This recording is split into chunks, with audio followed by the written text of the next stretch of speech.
السلام علیکم ناظرین، امید کرتا ہوں آپ سب خیریت سے ہوں گے۔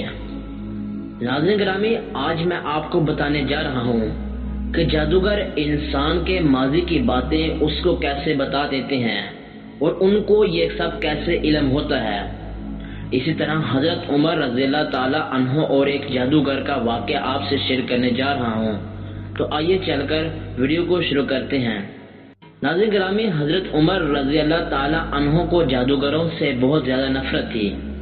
انہیں جہاں کہیں بھی پتہ چلتا کہ وہاں جادوگر ہیں تو حضرت عمر رضی اللہ تعالی عنہ اس کو قتل کرنے کا حکم دے دیتے۔ حضرت عمر رضی اللہ تعالی عنہ کے دور میں ایک شخص تھا جو لوگوں کو بتا دیا کرتا تھا کہ تمہارے ہاتھ میں کتنی کنکریاں ہیں۔ وہ یہ ظاہر کرتا تھا کہ مجھے غیب کا علم ہے۔ ایک دفعہ حضرت عمر رضی اللہ تعالی عنہ نے اس جادوگر کو بلایا اور اپنے سامنے بٹھا لیا۔ پھر آپ رضی اللہ تعالی عنہ نے اپنا ہاتھ پیچھے کیا اور اپنے ہاتھ میں کچھ کنکریاں اٹھا لی۔ پھر جادوگر سے کہا، چل بتا میرے ہاتھ میں کیا ہے۔ جادوگر نے کہا کہ آپ کے ہاتھ میں کنکریاں ہیں۔ پھر آپ رضی اللہ تعالی عنہ نے فرمایا کہ کتنی کنکریاں ہیں۔ جادوگر نے کہا کہ 5 کنکریاں ہیں۔ آپ رضی اللہ تعالی عنہ نے پھر اپنا ہاتھ پیچھے کیا اور پھر کچھ کنکریاں اٹھا لی۔ پھر آپ رضی اللہ تعالی عنہ نے فرمایا، اب بتا میرے ہاتھ میں کیا ہے۔ جادوگر نے کہا کہ آپ کے ہاتھ میں کنکریاں ہیں۔ آپ رضی اللہ تعالی عنہ نے فرمایا کہ کتنی ہیں۔ جادوگر نے کہا کہ مجھے نہیں پتا، مجھے نہیں علم۔ ساری محفل حیران رہ گئی، آخر یہ کیا ماجرا ہے۔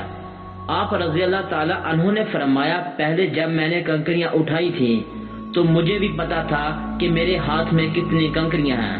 اس جادوگر نے میرا دماغ پڑھ لیا تھا۔